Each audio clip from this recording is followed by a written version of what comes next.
말씀의 제목은 위법의 지하 승법의 채비라는 제목인데, 이게 무슨 말이냐면 제가 어떤 개척교회를 하시고 지금은 개척교회가 아니라 좀 자립한 교회 목사님인데, 그 목사님이 저한테 그러시는 거예요.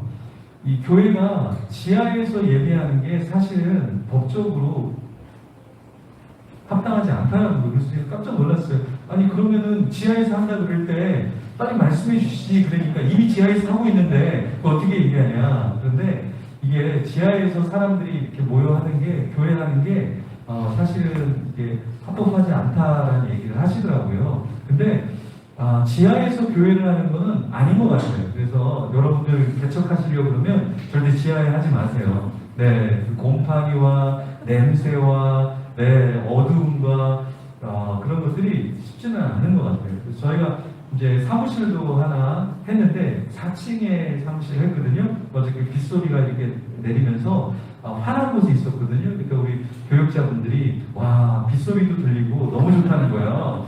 우리 지하에 있으면 비가 내리는지 전쟁이 났는지 전혀 몰라요.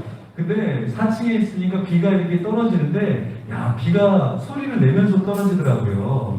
그래서 정말 좋다. 그러면서 뭐 롯데에 가서 뭐 또 사다가 드시고, 안 드셔도 될 것 같은데, 네, 또 저녁 시간이 되니까 빨리 밥을 먹어야 되겠다. 배가 고프다. 일을 한 게 별로 없는데도, 네, 어쨌든 지하에 있다가 위로 올라오니까 여러 가지가 참 좋은 것 같습니다. 그래서 예배처소는 2층에서, 사무실은 저희가 4층에서 하는데, 위법의 지하에서 승법이라는 건 아시죠, 여러분들? 승법이라는 것은 계속해서 빨리 이렇게 늘어나는 거잖아요. 근데 이 채비라는 거는 여러분 무슨 말인지 아시죠? 채비라는 거? 근데 이 장소의 이름이 채비예요, 채비.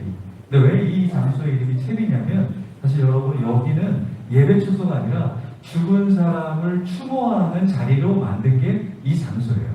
그래서 죽음의 자리에 와서 그 죽은 사람을 추도 예배를 드리던 아니면 추모를 하는 장소로 우리도 죽음을 준비하자라고 해서 조합해서 이것을 만든 겁니다. 그래서 저도 여기에 조합원으로 들어가서 이제 가입을 해서 조합원이 됐는데요.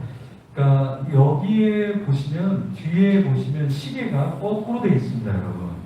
이게 뭐냐면 죽은 자가 볼 때의 시계가 산자가 보는 시계와 다르다는 거예요. 그래서 이 장소에 들어오면 죽음의 자리에 우리가 들어온 것처럼 죽음에 대해서 생각을 해야 된다는 메시지가 이 건물 안에 있습니다. 근데 저는 그 얘기를 듣고, 그래, 바로 여기가 예배처소 하면 훨씬 좋겠다. 세상 사람들은 이런 건물이 지어진 지 1년도 안 됐거든요, 이게. 근데 세상 사람들은 안 들어와요. 그래서 우리가 여기를 장기적으로 렌탈하면 당신들은 어떻게 하냐 그러니까 여기는 들어오지도 않는다는 거예요. 세상 사람들은 죽음 그러면 어때요? 기뻐하지 않는다고요. 근데 우리는 어때요? 우린 죽어야 천국에 가고 우린 죽어야 이 땅에서 산다고 이야기했잖아요. 그래서 승법, 우리가 진짜 잘 되려면 여러분들이 여기 와서 죽음에 대해서 생각하면서 내가 가정에서 죽어야지, 사회에서 죽어야지, 우리 공동체에서 죽어야지. 그래서 세상에 위법한 그러한 삶이 아니라 승법의 채비, 그래서 진짜 하늘의 축복을 더 많이 누릴 수 있는 채비를 하면 좋겠다. 그래서 이 장소가 참 저는 굉장히 우리에게도 의미가 있고 감사한 장소인 것 같아요. 이런 장소를 빌리면 정말 비싸고, 사실은 비싼 거는 둘째치고 교회에 내주질 않습니다, 여러분. 여러분 100군데 장소를 가서 우리가 예배드리겠습니다 그러면 99 장소가 교회를 안 받습니다. 왜냐하면 교회를 받는 순간 다른 건물들이 안 나가요. 그리고 교회가 들어오는 순간 컴플레인이 너무 많아요. 근데 여기는 독립된 공간이잖아요. 여기 독립된 공간이잖아요. 우리가 이렇게 찬양을 하고 우리가 소리를 쳐도 아무도 컴플레인 할 사람이 없어요. 옆에 건물도 없고 아무것도 없잖아요. 밖에는 이렇게 넓은 잔디가 있고 소그룹을 할 수 있는 공간들이 있고, 하나님이 우리에게 주신 선물이지 않을까. 나는 너무나 감사한 저희가 예배를 드리고 있습니다. 놀라운 일이 저희에게 사실 일어난 건데요. 저는 제가 안식주간을 떠나기 전에 이렇게 얘기했어요. 우리가 가을에는 좀 지하를 탈출하자. 그래서 광고하자. 그래서 광고를 했는데 바로 그때 오물이 떨어져서 알고 보니까 그 정화조가 깨져갖고 이제는 그래서 제가 작업하는 분한테 이거 빗물이었는데 왜 오물이 떨어졌냐 그러니까 빗물이 아니라 오물물이 땅으로 갔다 다시 올라와서 빗물처럼 보였던 거지 계속해서 우리는 오물과 함께 있었던 거예요. 네, 그래서 그분이 그렇게 얘기하더라고요. 이게 땅으로 갔다가 이렇게 흘렀다가 해서 약간 그렇게 보이는 거지 이게 정화제에서 나온 거다. 그래서 지금은 깨져서 거기를 완전히 벽을 다 허물고 대공사를 해야 된다고 하더라고요. 그래서 저희들이 그런 장소에 있다가 이게 깔끔하게 좋은 장소에서 예배를 해서 너무나 감사한데 하나님께서 우리에게 이런 장소를 주시면서 또 말씀하신 것처럼 우리가 또 감당해야 될 일들이 있을 것이고요. 또 오늘 이렇게 예배 오신 우리 오경희 선교사님은 풍년교회가 새로운 장소를 간다고 그러는데 자기 집 앞에 걸어갈 수 있는 데로 오면 좋겠다고 기도를 하셨대요. 오늘 걸어서 오셨어요. 바로 근처에서 또 선교를 하시는데 한국에 들어오셨는데 예배할 곳도 함께 기도할 곳을 찾다가 또 하셔서 이쪽에 와서 같이 예배를 하시는데요. 우리가 승법의 채비를 하면 좋겠다. 그런데 이런 승법의 채비를 하려고 그러면 오늘 본문에 우리가 읽었지만 어떤 역사가 있어야 되냐면 내 힘으로 하면 안 돼요.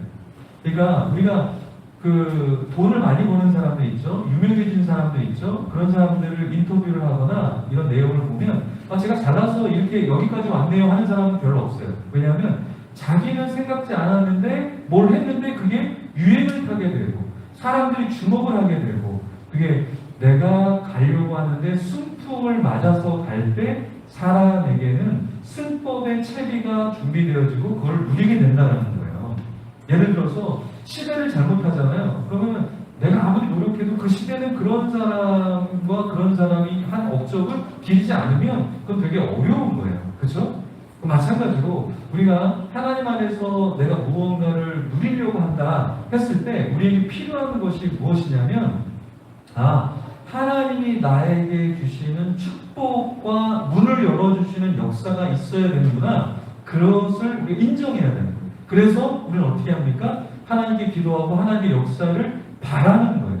그러니까 우리가 내가 열심히 일을 10시간에서 10시간의 열매를 맺을 수가 있겠죠. 그런데 하나님이 그 방법을 알려주시고 축복을 해주신다면 우리 훨씬 더 많은 열매를 맺을 수 있다는 거죠. 그래서 항상 우리는 내가 노력한 만큼 얻겠다. 그것도 굉장히 좋지만 내가 노력을 하지만 하나님이 어떤 방향으로 노력을 하기를 원하시는가를 명확하게 알아야 된다는 거죠.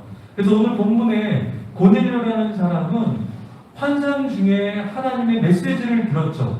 또 베드로도 마찬가지로 베드로도 하나님이 환상을 주셨을 때 하나님 그건 아니에요. 내가 구약의 율법을 지키는 사람으로 그거 먹으면 안 돼요. 그거 하면 안 돼요. 안 돼요 하다가 나중에는 하나님 앞에 그 환상의 메시지를 받고 고넬료의 집에 가는 것이 오늘 우리가 읽었던 메시지의 내용이에요. 저는 한국에 2009년 제가 1월 달에 잠깐 들어왔다가 다시 짐을 다 싸고 2009년 3월 달에 들어왔습니다. 그래서 오경희 선교사님은 2009년에 선교지로 나가셨다고 하는데 저는 3월에 나가셨다고 했죠. 저는 3월에 들어왔어요. 네. 그리고 다시 이렇게 같은 곳에서 예배를 하게 되었는데요. 제가 2009년 1월에 이제 박사학위를 들어가고 사역을 이제 외국에서 하면서 하려고 부모님께 이제 오랫동안 못 들어왔기 때문에 인사를 드리고 제가 이제 조금 더 공부를 하고 나중에 들어오겠습니다. 그래서 인사를 하러 2009년 1월 달에 들어왔어요. 비행기를 타고 들어왔죠. 그리고 이제 당분간 또 못 들어올 것 같습니다. 그리고 인사를 드리고 이제 한국에 아는 목사님들, 전사님들 교회 가서 설교를 하고 그리고 제자들 만나고 이렇게 들어갔어요.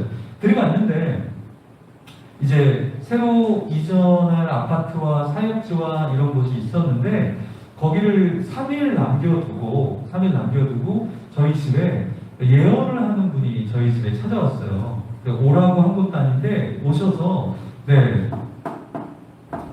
3일 남겨두고 자꾸 뭔가 예언하는데 무슨 말인지 모르겠어요. 그런데 아직 늦지 않았다고 한국에 돌아가시면 하나님이 문을 열어주실 거라고. 그래서 사실은 제가 가기로 한 곳은 그냥 파트로 사역하는 건데 되게 사례도 좋고 뭐 장학금도 주겠다 그러고 굉장히 좋은 대우였어요. 그리고 또 거기에서는 EM 영어 사역으로 한 부서만 맡으면서 박사과정을 할 수도 있는 여러 가지 편의를 봐주신 곳이었어요. 그런데 그 예언을 듣고 기도하고 바로 정리를 했어요. 그리고 3일 만에 다시 한국으로 들어왔어요. 아마 아버지와 어머니는 얘가 미쳤나 했을 거예요. 왜냐하면 1월 달에 왔거든요. 근데 아무 얘기 없이 3월 달에 와버렸단 말이에요. 근데 교회는 없어요. 성길 교회는 없어요. 뭘 하려고 그러는지 몰라요. 우리도 몰라요. 들어와야 되겠다 그래서 사실은 들어왔는데 우리가 뭘 해야 될지를 모르는 상황 가운데서 하나님의 사인을 받고 주신 사인이 있어서 사실은 들어왔는데, 그러면서 사역지를 다음 세대 젊은이 사역을 하면서 제가 부흥을 시켰기 때문에 한국의 젊은이 사역을 하라고 다시 들어오게 하신 것 같아서 젊은이 사역을 2009년 3월에 찾으니까 없어요. 사역자를 아예 뽑질 않아요. 3월 달에는 다 자리가 차서 안 되는 거예요. 그래서 그러면 건강한 곳에서 그냥 사역을 해야 되겠다. 그래서 대구에 내려가서 영어 예배를 5년을 하고, 그리고 5년을 하는 사이에 부흥을 많이 하게 돼요. 그러면서 청년부를 맡으면 좋겠다. 그래서 젊은이 사역을 거기서 본격적으로 하게 되면서 2년 6개월 만에 청년부가 1000명이 넘게 되고, 우리가 예산이 1년에 한 15억이 넘는 그런 공동체가 되었죠. 그때 이제 제가 제자도라는 영화에도 나오게 되고 책을 출간하게 되고 많은 교회가 이제 탐방을 오게 됐어요. 서울의 대형 교회들은 대부분 다 왔고 광주 쪽에 있는 대형 교회도 다 왔고 여러분들만 안 왔지 다 왔어요. 근데 제가 그때 얘기한 게 뭐냐면 사실은 제가 한 게 아니라 제가 그 유학할 때 블라블라블라 그래서 하나님이 저한테 사인을 주셨고 저는 그것을 하게 됐습니다 라는 이야기를 할 수 있는 기회만 있다면 하나님이 저에게 주신 환상, 하나님이 저에게 주신 사인, 하나님이 저에게 주신 것이 있었기 때문에 제가 그것을 감당하게 되었습니다 라는 이야기를 사실은 간증을 했던 거예요. 여러분, 제가 유학하다가 갑자기 한국에 왜 들어왔을까요? 사실은 한국에서 큰 교회에서, 정말 큰 교회에서 사역을 할 수 있는 기회도 있었고, 근데 그걸 예언하는 분이 얘기를 하는 거예요. 아니 그때 그 큰 교회에서 사역하러 오라 그럴 때 가지 왜 안 갔냐 그러는 거예요. 그래서 이분이 와 진짜 예언하는 분이네? 그거 어떻게 알았지? 근데 너무 많은 거를 막 얘기하시는데 하나님의 뜻은 모르는 거예요. 근데 그분이 1시간 동안 예언하다가 지금 아직 늦지 않았다. 들어가라. 그러면서 한국에 들어와서 영어 예배가 아무 부서가 없는 한 부서를 영어 유치부, 유년부, 소년부, 청소년부, 어른 영어 예배 5개를 만들고 사역자를 3명을 외국인 사역자를 세우고 2명을 한국인, 저랑 또 다른 분 한국말도 하고 영어도 하고 욕도 할 수 있는 분을 세워서 영어 예배가 우리나라에서 유일하게 5개의 영어 부서가 생긴 곳이 제가 섬겼던 곳이에요. 폭발적으로 부흥을 했고, 그러면서 청년부도 부흥을 하게 되고, 그러면서 한국에서 한미준이라는 큰 단체가 있는데 거기서 제가 강의를 하게 되고, 또 그 다음에 또 오라 그래서 강의를 오라 그러고, 그 다음에 또 오라 그러는데 귀찮아서 내가 못 간다고, 거기 마음에 안 드는 게 있어서 못 간다고 이야기를 했어요. 하나님의 역사는 내가 열심히 해서 얻을 수도 있지만 저는 그렇게 생각해요. 왜냐하면 제 인생에서 하나님께서 주신 보너스가 있어요.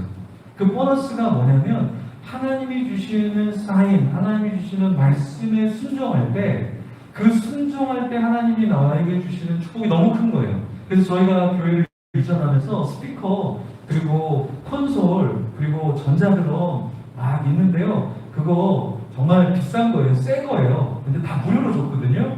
근데 우리 교육자들이 그래요. 믿음 없는 교육자들이 그거 팔면 돈인데 목사님이 안 파냐고. 굉장히 이상하다고. 제가 뭐가 있으면 무료로 나누겠다. 내가 당신들도 무료로 나누고 싶어요. 근데 저는 왜 무료로 나누냐면 우리가 거저받았잖아요. 거저받은 게 있기 때문에 거저줄 수 있다라는 거예요. 제가 개척을 하고 많은 분들이 물어봐요. 어떻게 사냐고, 어떻게 먹고 사냐고. 제가 먹고 사니까 볼을 뽀동뽀동 찌우고 살잖아요. 그죠? 네.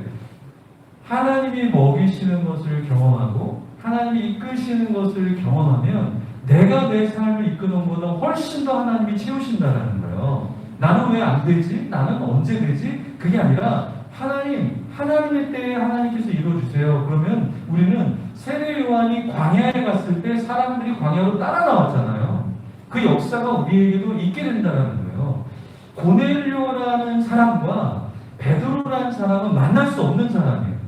오늘 성경에 읽었겠지만 베드로가 이렇게 얘기해요. 나는 유대인이고 유대인은 이방인을 개처럼 여기고 유대인들과 상종을 할 수 없는 사람이고 위법하다는 얘기를 해요. 왜냐하면 율법에서는 유대인들이 다른 민족들과 결혼하는 것도 안 되고요. 대화하는 것도 이 사람들은 이 심판을 받게 돼요, 사실은. 그래서 초대교회에서 어떻습니까? 이 제자들이 굉장히 이방인과 함께 있는 것을 꺼려하잖아요. 꺼려하게 되면서 나중에 문책을 받게 되는데 왜 이방인에 대해서 너희들이 그렇게 주저주저하느냐. 하나님께서 이방인도 구원하셨는데 이렇게 꾸중을 받는 이유가 뭐냐면 그 당시에는 마치 무슬림 사람들이 기독교인과 같이 교제를 하고 우리 기독교인이 마치 이단하고 뭔가 교제를 하고 함께할 때 지탄을 받는 것처럼 유대인들은 하나님 믿지 않는 다른 백성과 함께하는 게 굉장히 어려웠단 말이에요. 근데 베드로가 솔직히 얘기하는 거예요. 이게 위법이다, 사실은. 그리고 이게 합당하지 않다. 근데 하나님께서 환상을 주셨기 때문에 나도 그 환상을 보면서 하나님, 이 구약에서 먹지 말라고 하고 먹는 거는 안 되는 거잖아요. 그러니까 저 안 돼요. 저 안 돼요. 저 안 돼요. 이야기했는데 하나님이 아니, 이제는 때가 됐어. 그리고 이제는 이걸 해야 돼. 그러면서 이 고넬료의 집에 가게 됐던 거예요. 근데 여기서 이 고넬료의 집에 가면서 베드로가 깜짝 놀라는 게 있습니다. 그것이 무엇이냐면 오늘 김도희 목사님이 축사를 해주시면서 이렇게 사람들이 예전에 1주년보다 처음에 개척할 때보다 사람들이 많아졌다고 깜짝 놀랐잖아요. 근데 베드로도 깜짝 놀란 게 뭐냐면 고넬료가 불렀으니까 거기에 누가 있어야 돼요? 고넬료가 있어야 되잖아요. 근데 고넬료만 있던 게 아니라 고넬료의 친척들도 있었고 고넬료의 지인들이 있었다는 거예요. 그러면서 누구를 기다려요? 그 사람들이 베드로를 기다렸다는 거예요. 여기에 놀랐던 건 뭐냐면 베드로는 하나님이 고넬료를 만나러 가라 그랬으니까 고넬료만 가서 하나님의 뜻을 풀어주면 되겠거니 했는데 가보니까 다른 사람들을 그 자리에 불러서 그 사람들에게도 하나님의 영향을 주시도록 했다라는 거예요. 한 명의 이방인만이 아니라 수많은 이방인들이 하나님의 메시지를 듣고 각성하도록 만들었다는 것에 베드로는 깜짝 놀라요. 그리고 베드로가 놀랐던 게 뭐냐면 그 고넬료의 태도였어요. 태도. 그럼 우리 인생에서 살 때 태도가 중요해요. 태도. 그죠? 우리 이렇게 태성이나 태강이나 이렇게 어린 친구들은 어때요? 태도가 어때요? 네.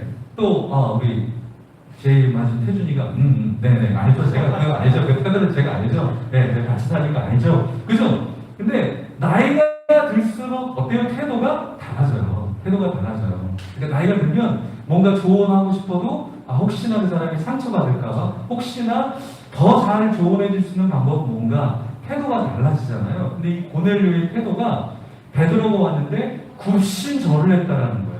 그래서 베드로가 뭐라고 얘기했냐면 저도 당신하고 똑같은 사람입니다. 그렇게까지 할 필요가 없습니다. 라는 얘기를 했다는 거예요. 여기서 고넬료의 성숙을 보여주는 거예요. 그럼 우리도 오늘 나갈 때 절하면서 나갈까요? 네? 서로 안녕히 계세요 하고 절하면서 나갈까요? 너 높으신 분입니다. 존귀한 분입니다. 제가 극동방송 대구에 있을 때 극동방송 지사장님이 있었어요. 각 지역마다 이제 지사장님이 있잖아요. 근데 그때 대구에 왔던 지사장님에게 제가 배운 게 하나 있어요. 그분이 인품도 안 좋아요. 저도 인품이 안 좋은데 그분은 저보다 더 안 좋아요. 그분은 막 일을 엄청나게 하는 분인데 근데 이분이 배울 게 한 가지가 있는데 뭐냐면 사람 몸 90도로 인사를 해요. 90도로 인사를 하는데 저는 그 인사를 딱 보면서 저 사람이 인사를 하고 말하는 것을 안 들어줄 사람은 없겠다.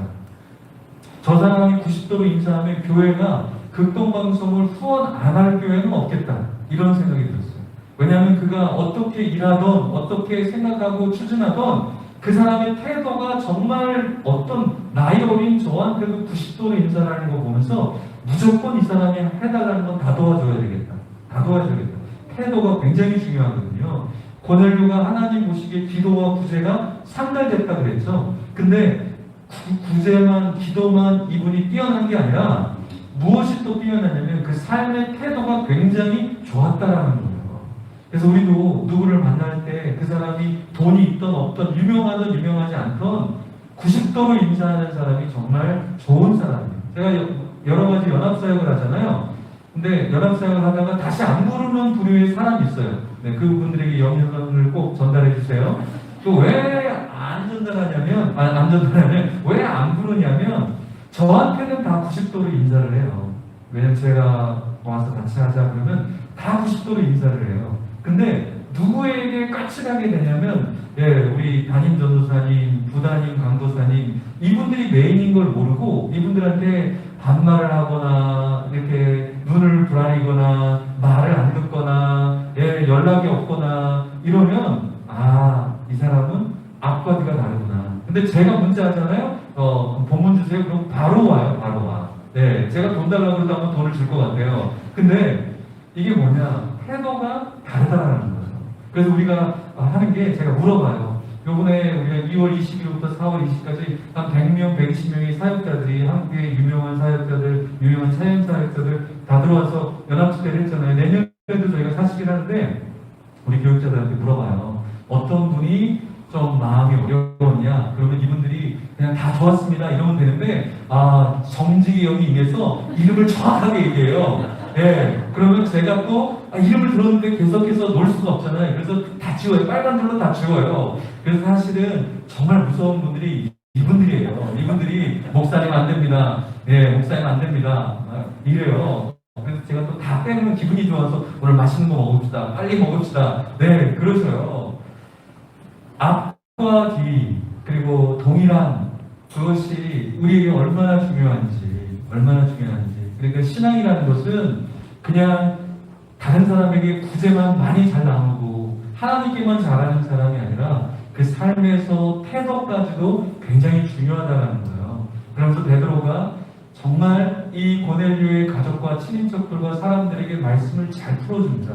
근데 놀라운 게 뭐냐면 오늘 본문을 읽긴 읽었는데 여러분들이 너무 길게 읽어서 내가 뭘 읽었나 모르실 텐데 놀라운 역사가 일어나요. 이방인들 가운데 기적적인 역사가 일어나고 세례를 받게 되고 믿는 자들의 수가 많아지는 거예요. 그 중에 한 가지가 귀신을 내어쫓는 역사가 있었다는 거예요.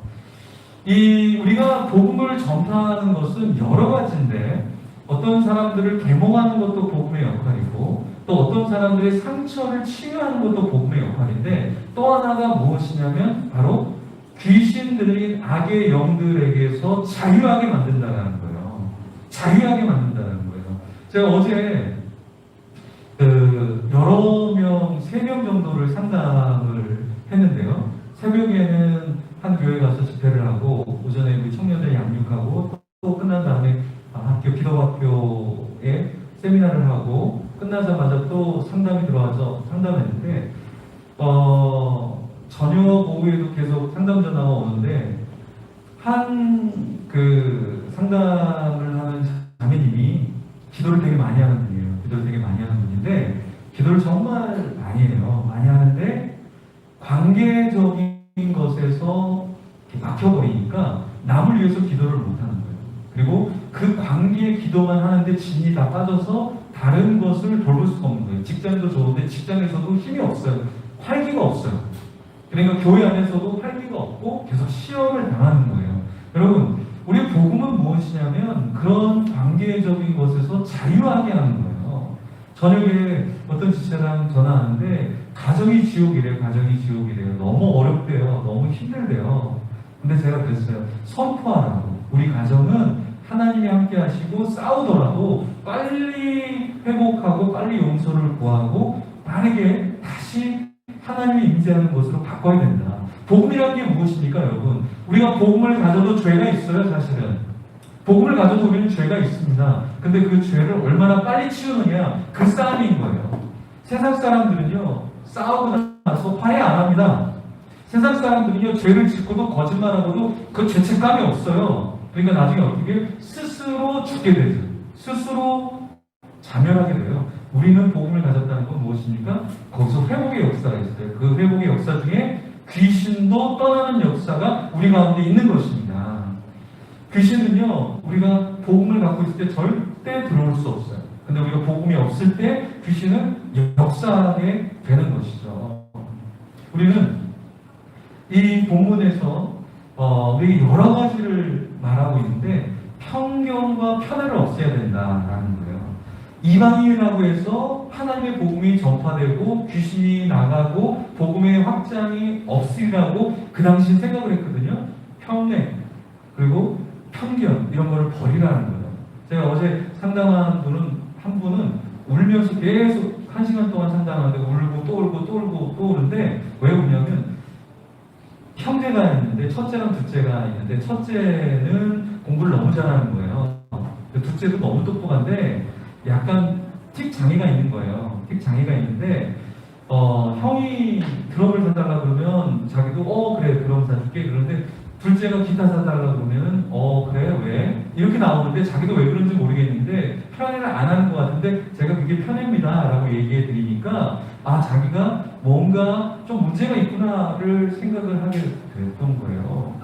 자기도 편애를 안 하고 싶은데 뭔가 모르게 같은 자식인데도 편애를 하고 있는 자기 자신. 그러면서 제가 그랬어요. 그 틱장애는 사실은 5%에서 24%가 초등학교 때 틱장애를 앓는데 거의 30대까지 넘어가는 경우는 무엇이냐면 계속해서 스트레스와 불안증이 있을 때 그게 떠나지 않는 건데 지금 그 아이가 선천적인 틱장애가 있고 후천적인 틱장애가 있는데 선천적인 건 아닙니다. 초등학교 때 있고 지금까지 있는 것은 후천적인 건데 그 후천적인 것은 병원에 가서 상담을 받는다고 되는 게 아니라 가정에서 부모님의 편애와 편견과 똑같은 마음으로 사랑해줄 때 그 틱장애에서 나옵니다.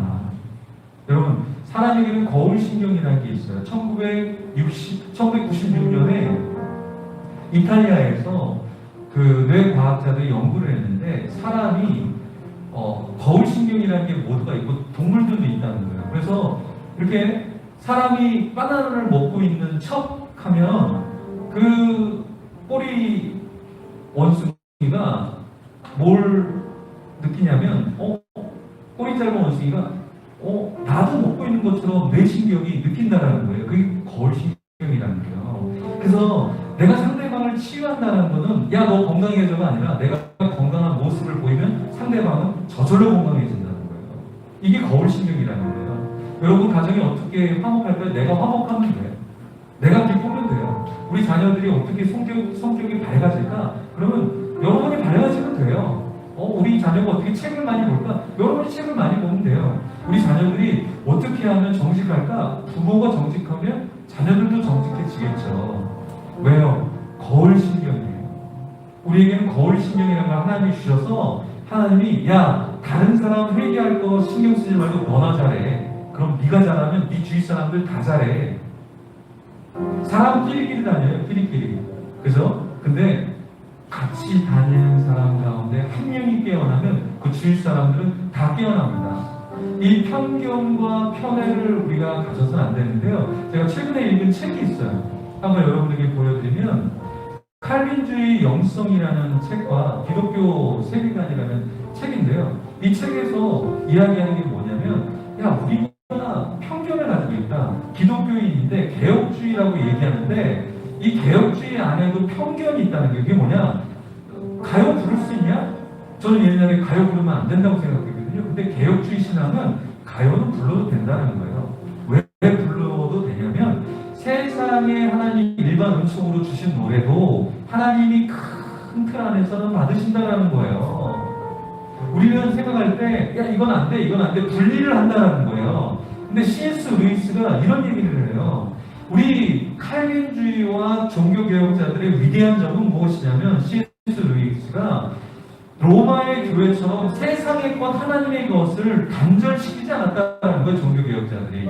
그 종교개혁자들이 대단했던 게 뭐냐면 이 기독교 세계관에 호튼이라는 사람이 무슨 얘기를 하냐면 놀라운 점은 뭐냐? 이 칼빈주의라는 것이 칼빈주의라는 예술의 방향성과 예술의 어떤 틀을 제공하지 않아서 그 시대에 많은 사람들이 자유롭게 예술을 했다라는 거예요. 그게 좋은 거라는 거예요. 무슨 말이냐면, 야, 이건 꼭 이렇게 해야 돼. 그래서 초대교회 이후에 비잔틴의 양식대로, 야, 비잔틴의 양식대로 해야 돼. 또 카톨릭이 그 교회와 정치와 모든 걸 장악했을 때 고등 양식으로 해야 돼. 이런 것이 개혁주의에 없기 때문에 개혁이 일어나고 온전한 예술이 사람들에게 전해진다는 거예요. 우리는 기독교 세계관 안에서도 우리가 기독교 세계관이 무엇인지를 모르니까, 야, 가요 부르면 넌 지옥 가? 넌 지옥 가? 저는 그렇게 생각했어요. 그래서 저는 예수님 만나기 전에는 가요를 너무 많이 불렀고요. 예수님 만난 뒤에는 가요를 아예 안 불렀어요. 제가 예전에 욕도 잘했어요. 네, 저희 집 식구들은 알아요. 제가 욕을 잘했어요. 예수님 만난 뒤에는 욕을 안 했거든요. 그렇다고 해서 지금 욕을 하라는 얘기가 아니라, 우리가 가요라는 것을 세속적인 것으로, 그것이 아니라 하나님의 큰 틀 안에서 우리가 예배를 드릴 때는 당연히 예배곡을 드려야 되지만, 일을 할 때 좀 힘을 내라고 동요를 부르고 민속 노래를 부르는 것은 잘못된 것이 아니라는 거예요. 개혁주의에서 이렇게 얘기해요. 이 신앙과 예술을 합치하는 것은 굉장히 위험한 요소가 있다. 왜냐하면 신앙이 예술이라는 틀로 들어가면 신앙의 변질이 일어난다는 거예요. 그리고 아무리 예술이라고 하면서 종교랑 연결시켜버리면 이 예술을 위해서 종교가 파괴될 수도 있다는 거예요. 이게 드러나야 되기 때문에. 그래서 그런 것은 조심스럽지만, 하지만 큰 틀 안에서 하나님을 찬양하되 일반 은총 속에서 우리가 무언가를 가요를 부르는 것에 대해서, CCM 가수가 가요를 부르는 것에 대해서 우리는 터부시에서는 안 된다는 게 개혁주의의 신앙이라는 거예요. 저는 그것을 읽으면서 두 책이 똑같이, 두 책을 연달아 읽는데 두 책이 똑같이 그걸 얘기하는데 깜짝 놀랐어요. 여러분, 고넬료, 베드로 서로에게 편견이 있었어요. 고넬료는 나름 이방인들은 유대인들을 싫어했고요. 유대인 베드로는 이방인을 싫어했어요. 근데 하나님 안에서는 서로가 편견과 편애를 없앨 때 우리 가정 안에서도, 우리 교회 안에서도, 우리가 속한 공동체 안에서도 서로 싸우지 않고 서로 깨트리지 않는다라는 거예요. 똑같이 사랑하고 하나님 안에서 우리가 누리는 신앙은 가지고 있되 세상 사람들에게 일반 은총적으로 그들이 또한 누릴 수 있는 것들을 인정해주고 하나님께로 한 걸음씩 데리고 와야 한다는 것이죠. 여러분, 우리가 말씀을 마치는데요, 승법의 채비를 우리가 해야 됩니다. 이 채비라는 이 공간 안에 죽음의 장소에서 죽음의 사람에 대해서, 죽은 사람에 대해서 추모하고 예배하는 이 자리에서 하나님, 나도 죽어지게 하시고 편견이 사라지게 하시고 편애가 사라지게 하시고, 내가 정말 누군가를 바라볼 때 하나님의 눈으로, 이방이라 할지라도, 내가 이해할 수 없는 사람이라 할지라도 그 사람을 받아들이면서 함께 하나님 안에서 자라게 하여 주셨소서. 우리 시간에 같이 한번 말씀을 기억하면서, 도전받은 말씀, 또 새롭게 배운 말씀, 그 말씀을 기억하면서 우리 이 시간에 기도하며 주님 앞에 나가겠습니다. 주님, 아버지 하나님 감사합니다. 우리에게 말씀하여 주셨고 우리 가운데 함께하여 주셔서 주님을 찬양하게 하여 주시고 예배하게 하시고, 말씀을 들으면서 우리가 위법의 지하가 아니라 승법의 체계할 수 있도록 말씀하여 주시니 감사합니다. 내 안에 있는 편견과 편애와 내 안에 있는 잘못된 생각들과 믿음과 삶의 방식들을 균형해서 수정하게 하여 주셨고, 하나님 주시는 환상, 하나님 주시는 메시지를 받아서 그 메시지대로 사는 가운데 하나님 정말 축복을 받는 인생이 되게 하여 주시옵소서. 우리를 깨워 주시옵소서. 감사합니다. 주님, 예수님 이름으로 기도드립니다. 아멘.